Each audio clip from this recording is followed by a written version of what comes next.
본 질문 해주시기 바랍니다. 네, 민생의 봄날, 국민의 봄날을 위해 정치하는 조국혁신당 정춘생입니다. 후보자께 질의하겠습니다. 중앙선거관리위원회는 선거와 국민투표의 공정한 관리 및 정당에 관한 사무를 처리하는 헌법기관입니다. 맞죠? 맞습니다. 네. 그래서 무엇보다도 선거관리위원회는 헌법 수호의 의지, 법률 준수의 의지가 있는 것이 우리가 그 인사청문회를 하면서 판단하는 중요한 자질이라고 생각합니다. 동의하시죠? 예. 네. 그래서 묻겠습니다. 12월 3일 밤 당시 대통령 윤석열이 비상계엄을 선포했습니다.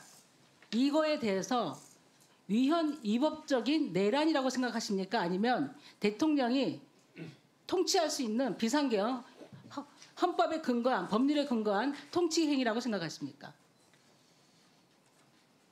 아마도 지금 이제 현재 그게 헌법과 법률에 입각해서 말씀해 주십시오. 지금 현재 그거와 관련된 이제 탄핵 심판이나 아마 재판이 진행되는 탄핵 심판과 상관없이 헌법과 법률에 근거해서 선거관리 업무를 관장해야 되는 선거관리위원으로서 입장을 묻는 것입니다. 선거관리위원회에 대한 어떤 뭐 계엄군 투입 이런 문제에 대해서 헌법과 법률에 근거해서 판단해달라는 얘기입니다.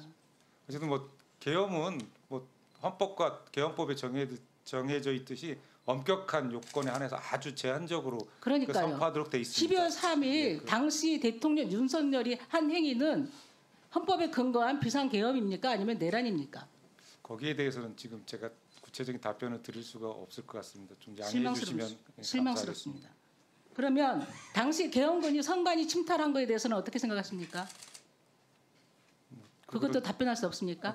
그거는 그렇게 정당했다고 생각을 하지는 않습니다. 예. 위헌 위법한 행동이었죠. 그렇게 말씀하셔야죠. 정확하게. 앞서 많은 의원님들이 부정선거 음모론에 대해서 지적을 하셨습니다. 부정선거 음모론에 대해서는 저는 선관위가 정말 단호하게 대처해야 된다고 생각합니다.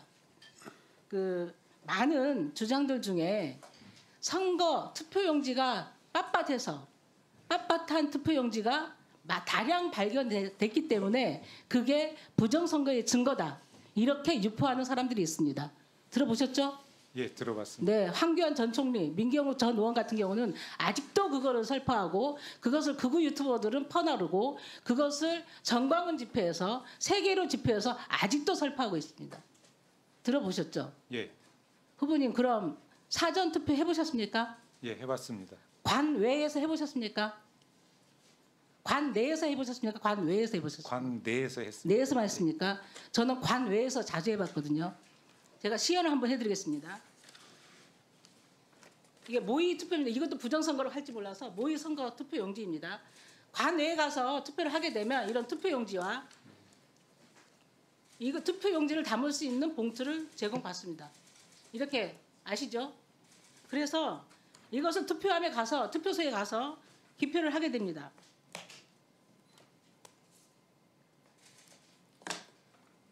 저는 이것을 접지 않고 그냥 봉투에 넣습니다. 물론 접는 사람도 있지만 많은 사람들이 접지 않고 봉투에 넣습니다. 왜냐? 인주감도 무효 투표가 될까 봐 접지 않고 넣습니다. 그리고 이렇게 봉인을 하고 이렇게 투표함에 넣습니다. 많은 사람들이 이렇게 합니다. 그리고 저는 본투표도 많이 합니다. 이렇게 합니다. 그리고 인주가 묻을까 봐 저는 이렇게 접지 않고 그냥 살짝 말아서 넣습니다. 이것도 빳빳하지 않습니다. 개표할 때는 이건 다 빳빳한 용지가 되는 겁니다. 그런데 이걸 근거로 해서 부정투표라고 부정선거라고 하는 거예요. 그런데 이게 선거 무효소송에서 다 졌습니다. 기각됐습니다. 그래도 믿지 않습니다. 이걸 그대로 주장해요. 아직도. 나는 이거는 선관위는 단호하게 대처해야 된다고 생각해요. 이거 여당 야당의 입장이 아닙니다. 민주주의를 좀먹고 있지 않습니까? 예? 민주주의의 근간인 선거를 부정하고 민주주의 피를 빨아먹는 좀비들처럼 지금 독버섯처럼 번져가지고 지금 거의 30%에 육박하는 국민들이 부정선거를 묻고 있는 상황까지 온 겁니다. 이 입장에서 보면 저는 선관위는 피해자라고 생각해요. 가해자한테 너무너무 저는 학대라고 생각해요. 이 부분에 대한 단호하게 대처해야 된다고 생각합니다. 예, 잘 알겠습니다. 그리고 제가 이 부정선거 음모론에 대해서 처벌할 수 있는 근거를 만든 법 개정안을 냈는데요. 현재는 이런 부정선거 음모론에 대해서 처벌할 수 있는 법적 근거가 없어요. 그래서 PT 한번 보여주세요. PT 보여주십시오. 네. 물론 선관위에서는 이 부분에 대해서 고발한 사건들이 있습니다. 그런데 모두 불기소, 기각, 무죄, 불송치 이런 결론이에요. 법적 근거가 없다는 이유입니다. 그래서 이런 허위사실 유포에 대해서는 민주주의 근간을 흔드는 그리고 우리 사회 공동체를 흔들 수 있는 아니면 지금처럼 내란 내전까지 번질 수 있는 사안이기 때문에 엄격하게 처벌해야 된다. 저는 법적 근거를 만드는 개정안을 냈습니다. 이 부분에 대해서 선관위원으로 임명이 되신다면 법 개정을 위해서 적극적으로 나서 주십시오. 예, 잘 명심하도록 하겠습니다. 네, 다음 질의하겠습니다. 마지막 질의. 네, 최근 전 선관위 사무총장을 맡았던 김세환 씨가 언론에 많이 보도되고 있어요. PPT 좀 보여주십시오.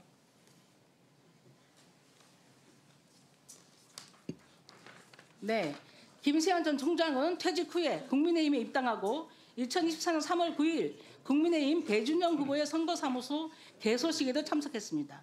이후 8월에는 강화군수 보궐선거에 국민의힘 후보로 출마를 선언하고 1차 경선까지 통과했습니다. 알고 계십니까? 어느 정도 언론 보도 통해서 제가 들어서 알고 있습니다. 네. 그런데 많은 보도는 안 됐습니다만 알고 봤더니 이분은 또 내란 우두머리 윤석열과 서울대학교 법대 7과학번 동기인 사실도 추가로 확인됐습니다. 저는 다른 말을 하고 싶은 게 아닙니다.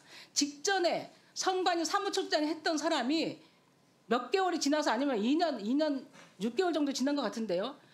공직 후보자로 출마해서는 저는 안 된다. 저도 그렇게 생각합니다.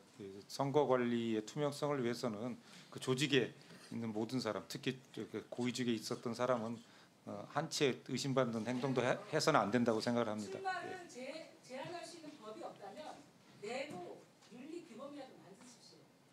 저는 직전까지 선거선을 관장했던 사람이 특정 정당 후보로 출마해서 하는 것은 저는 선거 관리의 공정한 굉장히 공정성에 침해가 된다고 생각합니다. 잘 알겠습니다. 반드시 명심해서 준비해 주시기 바랍니다. 감사합니다. 네.